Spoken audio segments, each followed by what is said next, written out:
வேண்டாம் மகாதேவா. தேவி பார்வதியை இவ்வாறு கடுமையாக பரீட்சை செய்யாதீர்கள். இது சரியல்ல மகாதேவா. இது காதலுக்கான பரீட்சை அல்ல, இதுவே உச்சமாகும்.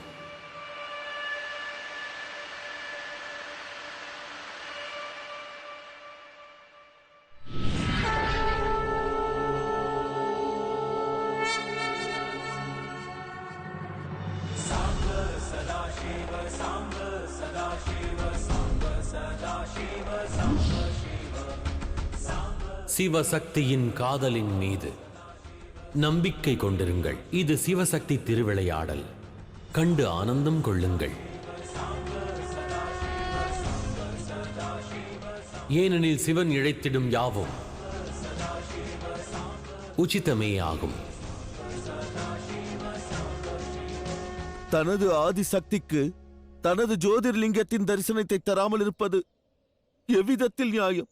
இது என்ன லீலை மகாதேவா? சிவனின் தீர்வுக்கு பின்னால் நிச்சயம் உத்தேசம் என்பது மறைந்திருக்கும். லோக நன்மைக்கானதாகவும் இருக்கும். இதன் தாற்பயம் என்ன? அட, இந்த யுக்திக்கு பின்னால் என்ன உத்தேசம்? தேவி பார்வதி, தங்களின் சாமானிய ரூபத்தில் தோன்றுங்கள். தங்களை தடுப்பது சிவனது எண்ணம் அல்ல. அண்ட சராசரத்திற்கும் தங்களின் வாயிலாக ஒரு செய்தி தருவதே உத்தேசம். அந்த செய்தி மானிட இனத்திற்கே மகத்துவம் கொண்டதாக இருக்கப் போகின்றது.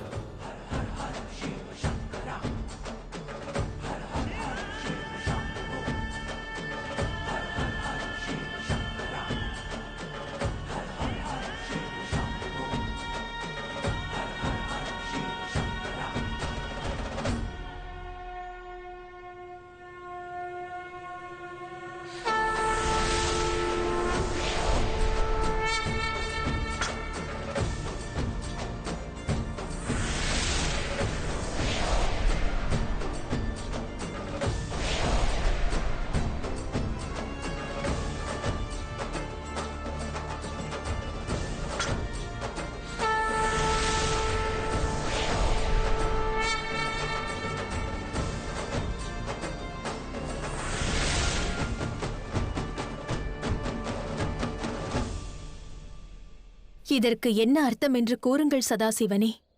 சோமநாத ஜோதிர்லிங்கம் பாவங்கள் யாவிற்கும் தீர்வினை தரும் ஸ்தலம்.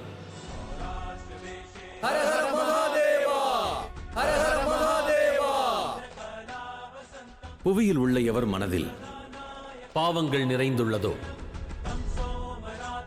அவர்கள் பிரயோகிக்கும் நீரை இங்குள்ள மகாதேவர் நிச்சயம் ஏற்க மாட்டார்.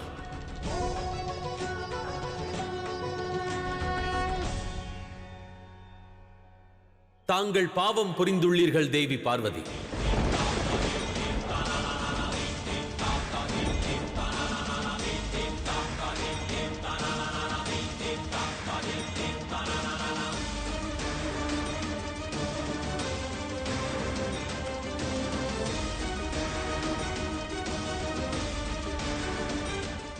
என்ன பாவம்?